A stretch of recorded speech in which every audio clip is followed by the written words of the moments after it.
talk about bone marrow, and bone marrow is something that African Americans need to be aware of. And I got somebody here that would like to help us all become educated on the need for Black people to become bone marrow donors and everything else. And so before I begin, I want to ask everybody, if you're in here, please hit the thumbs up button, share, subscribe. Also, remember that we're Black first. We put our community first in this platform. So put hashtag B1 in the chat if you believe that our community should come first and that we need to prioritize ourselves and we want to build for ourselves. So without further ado, I'd like to welcome our special guest today, Dr. Andrea Gillespie. Dr. Gillespie is the head of a group called Angels in Disguise, and they focus on creating awareness that saves lives. That's what I see actually literally right here on the screen. I'm actually going to share the screen so you guys can see the website. And it has to do with a lot of things, but we'll get to that in a second. But here you can see Angels in Disguise. Their mission is to conduct research and create awareness about the bone marrow registry and the critical need for Blacks, Hispanics, and Native Americans to join the registry and donate bone marrow if matched with a patient in need. So this is their website, and I'm going to talk more about that in a second. But without further ado, I'd like to ask Dr. Gillespie, how are you doing today? I'm wonderful. Thank you. Good to see you. Good to see you. So, Dr. Gillespie, bone marrow and African Americans, let's start from the beginning. So, Angels in Disguise, I described based on what I read what you do. Would you like to describe what you do for us in your words? Yeah. So what we do is a lot of people aren't aware. First of all, a lot of Blacks and the people in the Black community aren't aware of the bone marrow registry. So we try to create awareness about the bone marrow registry and try to dispel some of the myths about bone marrow donation. And so the reason why this is so important and critical in the Black community is because our match rate is only 23%. That means anyone that's in need that's of Black descent, 77% of them will die looking for a match. And the reason— Whoa, all right, wait, so 77% of, just so I can restate that to make sure I understand. So you're saying 77% of Black people who need bone marrow die because they can't find a match. Correct. Is that accurate? Oh, wow. Oh, please continue. But that's because a lot of people aren't aware that over 90% of bone marrow matches occur within the same ethnicity. And that's because you do not match based on your blood type. You match based on your human leukocyte antigen, or what you call HLA genetic marker. And so that is very unique, it's hereditary. And it's very difficult for Blacks to even match with Blacks because of the diversity of our HLA genetic marker. So if you look at the continent of Africa, how many countries are there? And then how many tribes are there within each country? Then there's intermixing, and then there's intermixing outside of Africa. So our HLA genetic marker is the most diverse in the world. And to give you an example, there's over 7 million Caucasians or whites that are on the registry, and that garners them a 77% match rate.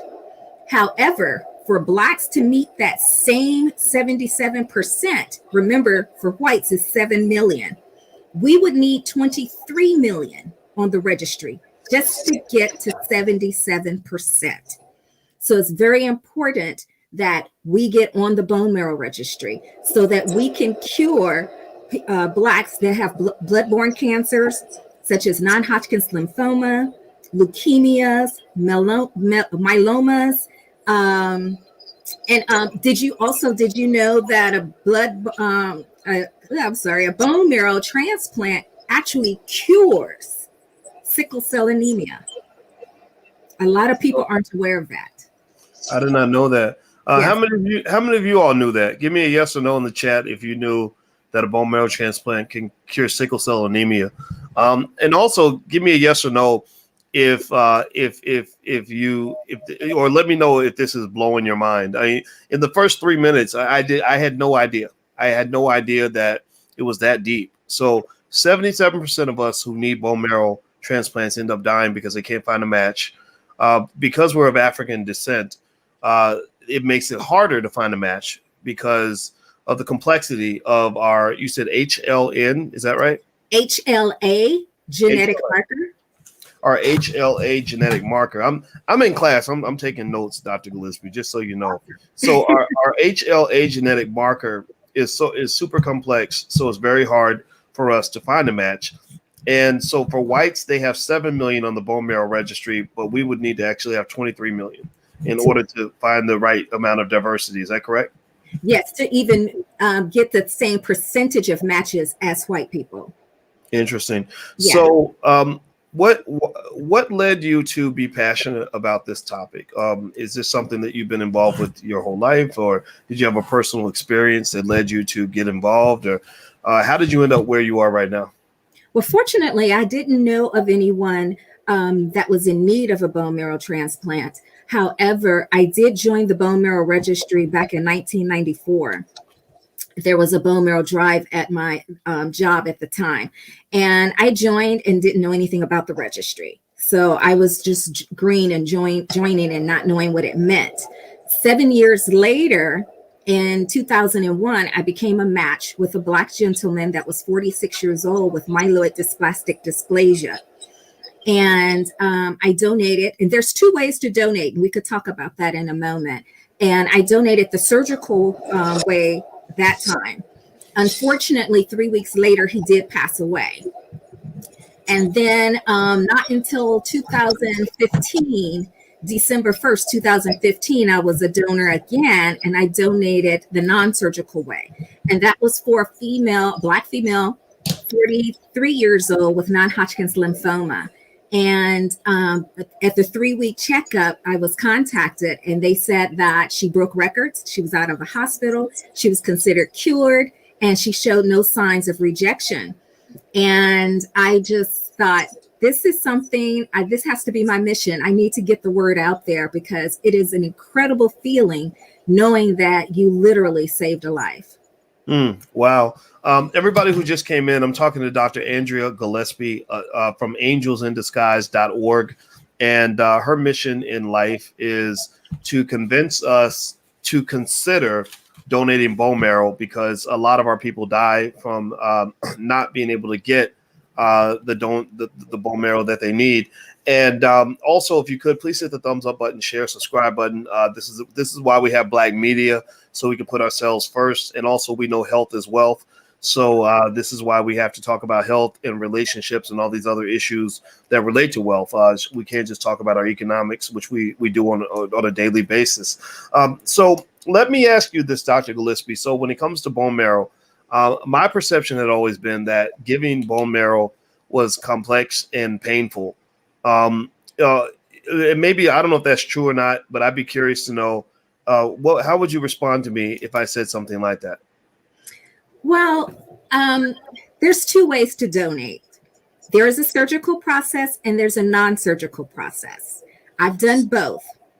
The surgical process is the one I did in 2001. So obviously you are under, so you don't feel anything, but there's no surgical incisions. So it's not like they're slicing you open and just digging in your body or anything like that.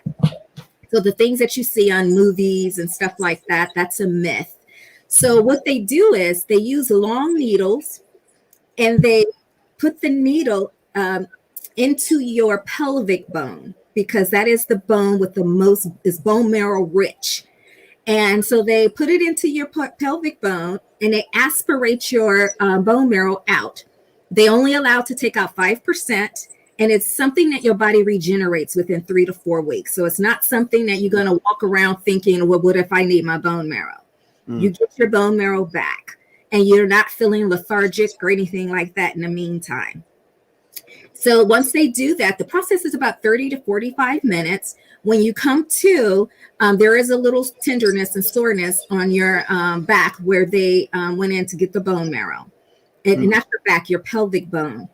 And for like 2 days for me, like if I was to drop something on the floor, I would leave it on the floor, because obviously you don't want to bend that area. But that was the extent of my discomfort. Now, mind you, also, there's no expense for the donor. The recipient's health insurance pays for everything. your travel to and from the hospital, your checkups, everything. Now, the second procedure, the one I did December 1st, 2015, that one is very, very simple. They're doing that procedure over 80% of the time. So more than likely, you would not even experience the surgical procedure. So the non-surgical procedure, a nurse would come to your home, your school, or wherever it is every day for 5 days at the same time to give you a shot. That shot is called filgrastim, and I'm probably saying it incorrectly. But the purpose of that is, and you might have heard it sometimes on commercials when you hear people that have cancer and they say, hey, they take filgrastim to build up their white blood cells and bone marrow. So basically that's what you take. It's not chemo or anything like that. You're not going to lose your hair, anything like that. It's only going to make you produce extra stem cells. So then on the day of the process, so for me, it was at Stanford University Cancer Hospital.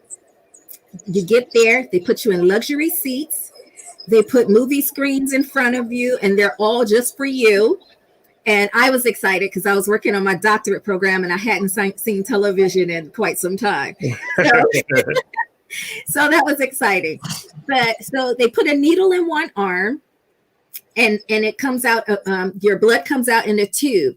And they aspirate your blood out.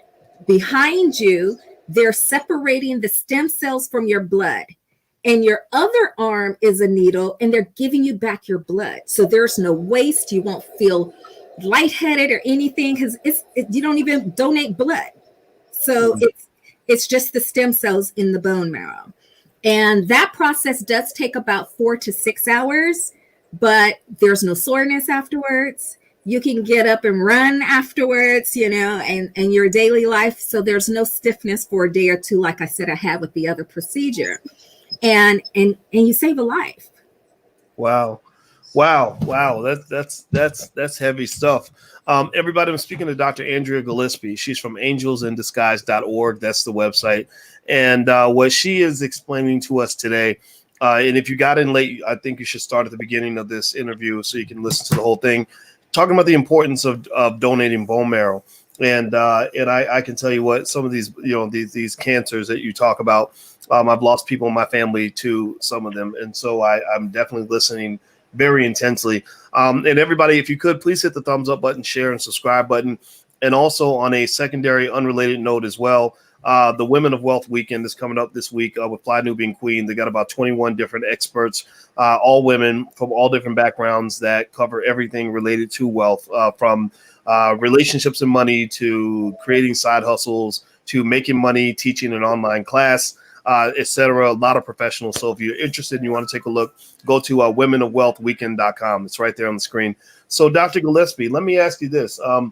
When you talk about giving bone marrow, if I give one time, is my bone marrow always available for someone to use forever? And then I've given and I'm done. Or are there people that just sort of give regularly, like maybe once a year to create extra bone marrow for more people? How do people tend to give? Like, what sort of pattern do they have? Okay, so that's a lot of questions there. So first of all, you can't just blindly donate your bone marrow and they store it for later use. It's only viable for about 48 hours. Oh, really? Yes. Interesting. Yeah. So how do I know that they need me? Like, how does that work? They will not contact you until you become a match with someone. And because it's so rare for Blacks to even become a match with Blacks, a lot of people are on the registry that never gets called. And yes, so it's very rare for like me to have been a match with 2 different people. So that's very uncommon. So I felt like, okay, so there must be a message here. I need to spread the word. I need to get this out here. God is trying to tell you something. Go ahead. Yes, it is. So once you get the call, it's not, drop whatever you're doing, run to the hospital type thing. So each time that I was contacted, I did not donate until nearly a year later. And the reason is when the recipient is first diagnosed, the first thing that they do is to go out and see if they can find a match if comes to that. Because before you do the bone marrow transplantation or even think of that, they first exhaust all other means. So they go through chemo and radiation and whatever tests and things that they want to try. They do that first. And then they look at bone marrow transplantation. So that's another importance of why we need to be on the registry, is because once that person is at the point of needing bone marrow, that is their last life-saving effort that's available to them. Okay. So it's very critical. And it's not just because our HLA genetic marker is so diverse that matches are so difficult. It's also because we're not on the registry. Interesting. Yeah. Okay, so I like this, right? I mean, I want to paraphrase it to make sure I understand it, so it hopefully helps everyone watching to understand. So you're not telling people like go to the hospital right now and get the procedure right now.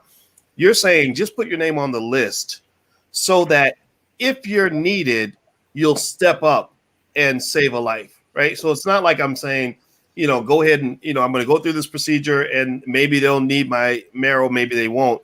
You're saying get on the list, and then if someone's dying and you are a match, which it sounds like the likelihood is pretty low, but if you are a match, you get the opportunity to save someone's life. Is that correct? That is correct. And once you, I didn't finish that process. So once they do contact you and say, yes, we're ready for you, you still don't just drop everything and run to the hospital. There's a process. So there's a few medical checkups that you have to go through to make sure that you're healthy. So they draw your blood, they test for everything. So I look at it as the best 1-year annual physical checkup ever. Yeah. They x-ray you, they do everything, because they're not just interested in your bone marrow to save this person's life. They want to make sure that you're okay as well. And so they're not just harvesting it and saying, we don't care what your outcomes are. And so after you do all of that, it could take about another 2 weeks and before you actually do the procedure. And also to join, when you say, call in and give your name, it's a little more than that. It's not difficult, but it's a little more. For example, this is, can you see that? This is the kit to join the registry. So what you do, and I'll give you the call. There's a text to join, and then you can get this kit in the mail. So remind me to please tell you the text to join information. So this is what you get in the mail. And inside of it is 2 cheek swabs. It's a little bright. It's hard to see. Okay. So what you do is you take 1 cheek swab, you swab it only on one side of your cheek for 10 seconds. Then you place it here under the sticky. And then you take the second one and you do the same thing. And you do it on the other cheek for 10 seconds. And then once you do that, and also, I'm sorry, there are some questions that you must answer too, like what is your contact information in case you do become a match, and the contact information for 1 or 2 other people in case you move and you forgot to change your address and update your stuff with the registry. So, but once you get this and you finish with the cheek swabs, you put it in the return addressed envelope and just drop it in the mail. Okay. For your call. Okay. So to summarize, we're talking about how to position ourselves to be considered so we can save a life of someone in our community only if they need us after they've exhausted every available option. And we are literally protecting that we're the guardians between life and death. We're the guardians between, the life you live and going to heaven. Then what we can do is we can text the number, which you'll give us that information in a second, right? Okay. Yes. And then I will get a kit, And when I get my kit, because I say I'm using possessive language now because I'm definitely gonna do this. And just so you all know, I didn't know Dr. Gillespie before this interview. She, it wasn't like I wasn't interested in what she had to say, but I like to hear things, and I encourage you guys to be critical thinkers, and I want you to do things after you've processed it, not because somebody told you. But I've heard you. So once I do the text, I'm going to get my kit. I'm going to swab the inside of my mouth a couple times, mail it back, and then I will be in the registry, and I will, almost like the National Guard, be there to ready to serve in the event that that rare case, it sounds like, that someone matches with me and they need my bone marrow, which would give me the opportunity to save someone's life. Did I say that correctly? You sure did. All right. That makes me feel pretty good. I don't know about y'all. Tell me, give me a yes or no in the chat. I'm feeling kind of proud right now. This is good. Like, this is, because there's something fulfilling about knowing that you're protecting your community, right? Like, we are protecting ourselves. And I don't know if you ever been here before, watched any stuff we do here at Dr. Gillespie, but we're very big on doing for self and Black strength and wealth and protection and Black family and protecting Black women and women protecting the men and all of us protecting the children. And so I feel like this fits into that, right? Because we know how important our health is. So, Dr. Gillespie, you mentioned the text information that you wanted to share. Yes. So if you want to join, all you have to do is text the word "stand up." Do not put don't put a space in between stand and up. So just one word, stand up. Text it to 61474.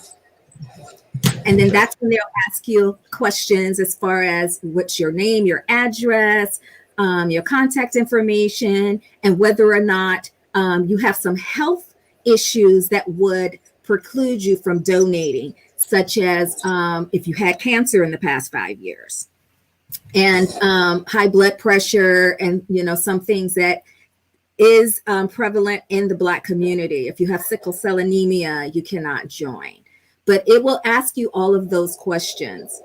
Once you finish that, it'll send you the kit in the mail, and you just complete it and send it back. Now, I must say, you can join and donate if you're between the ages of 18 and then you age out at 61. You can join for free up until the age of 45. Once you're 45, they will charge you $100 to join. And that's just to offset processing your kit and your HLA genetic marker. The $100 is a tax write-off as well. All right. It's not my company that's doing that. That is the bone marrow registry. All right. Well, you know what? This is really interesting, and I should make sure I say your name. People are asking your name. This is Dr. Andrea Gillespie, or Indria. I'm sorry, Dr. Indria Gillespie. She's from angelsindisguise.org. And Dr. Gillespie, is there any special way that people can actually reach out directly to you or to your organization? Just go to the website, or is there another way that you prefer? You can do both. Either way, you can go to the website. There's a contact button on there, or you can email me directly. And by the way, my name is Indiria. It's a type Indiria. I'm so sorry. I apologize. That's okay. It's a typo on my birth certificate. Oh, so, really? Are you kidding me? Yes. Wow. That's crazy. Yes. So my email address, it's long because my name is long, is igillespie@angels-in-disguise.org. Or simply go to the website if that's too much for you. All right. Well, everybody, if you could take a second and please give a digital thank you and a digital round of applause to Dr. Gillespie for her excellent work. That's the website right there on the screen. You let her know that you appreciate what she's doing by saving lives and doing this important work. Also, here's the text. If you want to join the registry, to make yourself available in the event that somebody matches with you and they need bone marrow to stay alive, That's how you can text to get on the list. And once you send the text, the word stand up, no space in between, to 61474, you will receive the kit that will get you onto the bone marrow registry. It's important that our people do it because we have very complex. She mentioned, see, I told you I was taking notes. Our HLA genetic marker is very complex because Black people are special, and we are God made us in a real special soup. So our HLA genetic marker is complex, which means we need more donors to save more lives. And so there we go. So that's what it is. Quick question I want to ask you, Dr. Gillespie. Your organization, is this a group that you run, or are you part of the team, or like how do you raise money? Can people make donations and stuff like that? Please. Okay, tell me more. I am the founder of Angels in Disguise. So I was inspired after my second donation. I had saved a life. So it is a nonprofit organization. So whatever donations you make, they are tax deductible. You can go on the website. There's a donate button on there. You can donate using PayPal or credit card.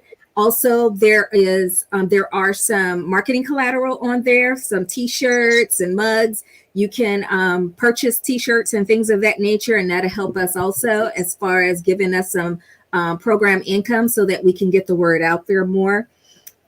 Also, before we move on, there was something else I would like to say, just to let you know how difficult it is for Blacks to become a match. So because we're underrepresented on the registry, if you think about it, there's 13% of Blacks that represent the population in the United States. However, we represent less than 7% of the population on the registry.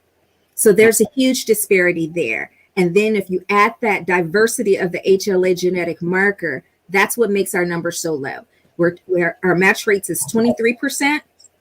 And the nearest ethnicity to us, because we're the lowest of any ethnicity, is our Hispanics at 46%. So they're double our numbers, even though their numbers aren't great. They're double our numbers. And Native Americans have a 57% match rate. Wow. This is really interesting. I'm appreciative of our mutual friend Shantae Pruitt for making this arrangement, because I didn't know. I mean, she reached out and mentioned that I should invite you in for an interview, and I was glad to do it because I think the world of Shantae. But now that you've actually educated all of us, and I'm really happy you did that. So thank you. And by the way, I just went to your website as you were speaking. I just made a donation. So if you go to Angels, it's something that I'm really persuaded by.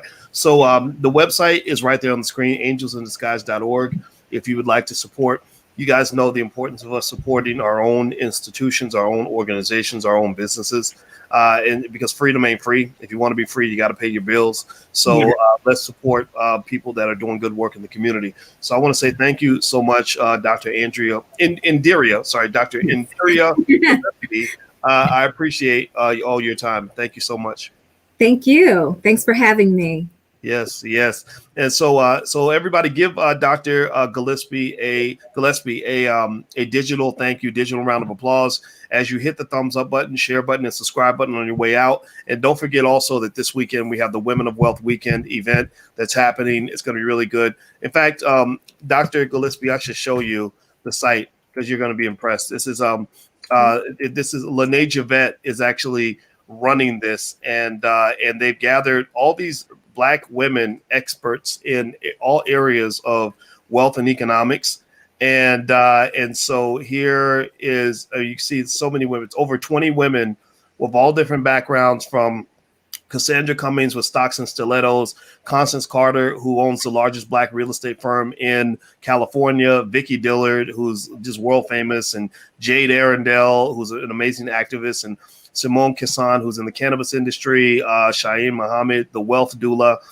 We've got insurance corporate, Dr. Nicole Price, Charlene Boyd. So a lot of great women. Even my fiance is participating, Dr. Alicia. She's a full professor of social work and a couples counselor. So they're doing a session on financial lovemaking. So this is what it is. The womenofwealthweekend.com. I won't be there because Black women are speaking. And when Black women are speaking, I know when to shut up. But if you are interested in being a part of this, the URL is right there on the screen, womenofwealthweekend.com. So take a look at that as well. So thank you again, Dr. Gillespie. It was great. And you guys take care and have a great day. And we will see you soon. Bye-bye.